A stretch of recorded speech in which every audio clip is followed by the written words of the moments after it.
அனைவருக்கும் வணக்கம். இன்னைக்கு நாம பிகைன் சீக்ரெட்ஸில் எதை பற்றி பார்க்க போகிறோம் அப்படின்னா, ஆதிசேஷனுக்காக உருவான ஆருத்ரா தரிசனம். மார்கழி மாதத்தில் திருவாதிரை நட்சத்திரத்தன்று வானில் முழு நிலவு நன்னாளில் ஆனந்த நடனத்தை சிவபெருமான் தில்லையில் ஆடி காட்டினார். அந்த நாளே ஆருத்ரா தரிசனம் என அழைக்கப்படுகிறது. திருப்பார்கடலில் பள்ளி கொண்டுள்ள மகாவிஷ்ணு தன்னை மறந்து ஆனந்தத்தில் திளைத்திருப்பதை கண்டார் ஆதிசேஷன். அது பற்றி மகாவிஷ்ணுவிடம் கேட்க, தாருகாவனத்தில் சிவபெருமான் ஆடிய அற்புத நடனம் பற்றி சொல்ல, ஆதிசேஷனுக்கு தானும் அந்த நடனத்தை பார்க்க ஆவல் ஏற்பட்டது. அதற்காக பாதி உடல் மனிதனாகவும் மீதி உடல் பாம்பாகவும் தோன்றி பூ உலகில் தவம் இருந்தார்.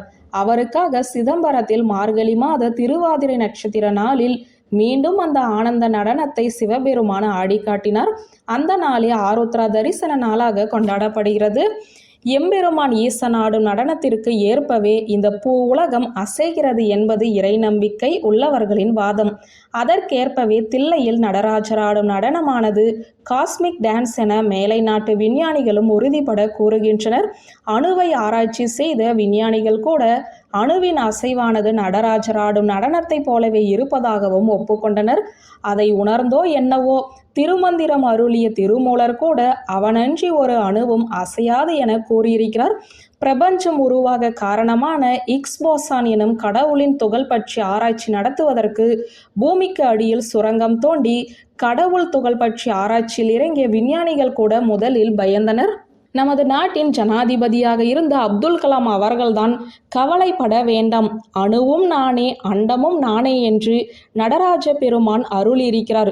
நீங்கள் உங்களுடைய ஆராய்ச்சியை தொடங்குவதற்கு முன்பு அங்கு ஒரு நடராஜர் சிலையை வைத்து வணங்கிவிட்டு பிறகு உங்கள் ஆராய்ச்சியை தொடங்குங்கள். உங்களுடைய ஆராய்ச்சி எந்தவிதமான தடங்களும் ஆபத்துமின்றி வெற்றிகரமாக முடியும் என ஆலோசனை வழங்கினார்.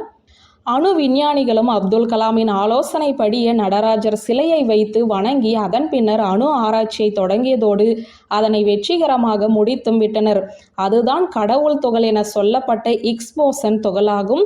அந்த அணுவின் சுழற்சியை ஆராய்ந்த விஞ்ஞானிகள் அது தில்லையில் ஆடும் நடராஜரின் நடனத்தை ஒத்திருப்பதாக வியந்தனர். இந்துக்களாகிய நாம் அதனை ஆனந்த தாண்டவம் என போற்றுகிறோம். இந்த ஆனந்த தாண்டவமே பின்னாளில் ஆருத்ரா தரிசன நிகழ்வாக உருவாகவும் காரண கர்த்தாவாகவும் இருந்தது. முன்னொரு காலத்தில் வேதங்களை கரைத்து குடித்த முனிவர்களும் ரிஷிகளும் தாருகாவனம் என்ற இடத்தில் வசித்து வந்தனர். அவர்கள் 4 வகை வேதங்களையும் கற்றறிந்ததால் கர்வம் தலைக்கேறியது. கடவுள் என்ற ஒன்று இல்லவே இல்லை, கர்ம மார்க்கமே சிறந்தது. அவரவர் செய்த கர்மங்களே பலன்களை அளிப்பதால் உயிர்கள் தாங்களாகவே கர்ம பலன்களை அனுபவிப்பதாலும் ஈசன் என்ற ஒருவர் தேவையில்லாத ஒன்று என்று கர்வம் கொண்டு தெரிந்தனர்.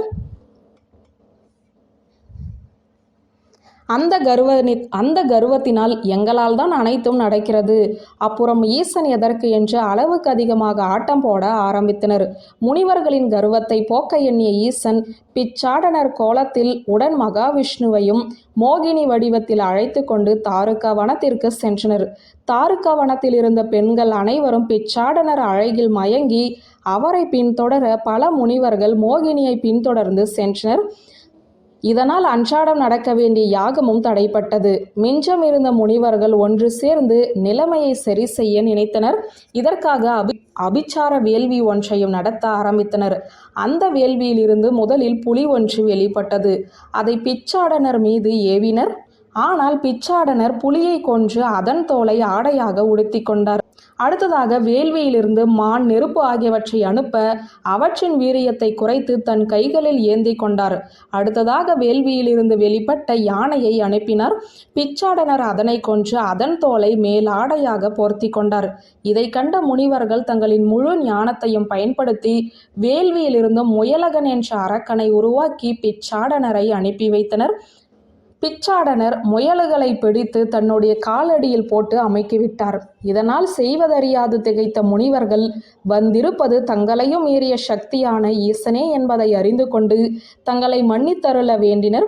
அப்போது அங்கு வந்த நந்திதேவர் மத்தளம் வாசிக்க, மோகினி வடிவத்தில் இருந்த மகாவிஷ்ணு புல்லாங்குழல் வாசிக்க, முனிவர்களின் அறியாமையை நீக்க பேருள்ளம் கொண்ட ஈசனும் நடராஜ மூர்த்தியாக ஆனந்த தாண்டவம் ஆண்டினார்.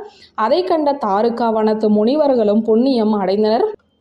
ஒரு நாள் இந்த நிகழ்வை நினைத்து திருப்பார்கடலில் பள்ளி கொண்டருளும் மகாவிஷ்ணு தன்னை மறந்து ஆனந்தத்தில் திளைத்திருக்க அதை கண்ட ஆதிசேஷன் காரணம் கேட்க மகாவிஷ்ணுவும் தாருகா வனத்தில் நடந்த நிகழ்வையும் அங்கு ஈசன் நிகழ்த்திய ஆனந்த தாண்டவ நடனத்தை பற்றியும் ஆதிசேஷனுக்கு சொல்ல அவருக்கும் அந்த அற்புத நடனத்தை காண ஆவல் உண்டானது. ஆதிசேஷனும் உடனடியாக பதஞ்சலி என்ற பெயரில் பாதி மனித உடலாகவும் பாதி பாம்பு உடலாகவும் தோன்றி பூ உலகில் தவம் புரிய தொடங்கினார். அந்த தவத்தின் பயனாக பதஞ்சலி மகரிஷி முன் தோன்றிய ஈசன் உன்னை போன்றே வியாகிரபாதனும் என் ஆடலை காண்பதற்காக ஆவல் கொண்டுள்ளான். நீங்கள் இருவரும் இணைந்து தில்லைவனம் என அழைக்கப்படும் சிதம்பரத்திற்கு வாருங்கள், அங்கே உங்கள் ஆவல் பூர்த்தியாகும் என்றார். ஈசன் சொன்னது போல மார்கழி மாதத்தில் திருவாதிரை நட்சத்திரத்தன்று வானில் முழு நிலவு நன்னாளில் மீண்டும் அந்த ஆனந்த நடனத்தை சிவபெருமான் தில்லையில் ஆடி காட்டினார். அந்த நாளே ஆருத்ரா தரிசனம் என அழைக்கப்படுகிறது. திருவாதிரை என்ற நட்சத்திரத்திற்கு வடமொழியில் ஆர்த்ரா என பொருளாகும். அதுவே பின்னாளில் மருவி ஆருத்ரா என மாறியது. திருவாதிரை நட்சத்திரம் ருத்னனின் அம்சமாகும். திருவாதிரை நட்சத்திரத்தன்று ஈசனின் ஆனந்த நடன தரிசனம் கிடைத்ததால் அது ஆருத்ரா தரிசனம் என சொல்லப்படுகிறது. அந்நாளில் விரதம் இருந்து ஈசனை வழிபட்டு ஆருத்ரா தரிசனத்தை கண்டு கழித்தால் சகலவித சுக போகங்களும் கிடைக்க பெற்று பிறவி பிணி நீங்க பெறுவார்கள் என்பது ஐதீகம். வியூவர்ஸ், இந்த வீடியோ உங்களுக்கு பிடித்திருந்த லைக், கமெண்ட், ஷேர் பண்ணுங்க. நன்றி.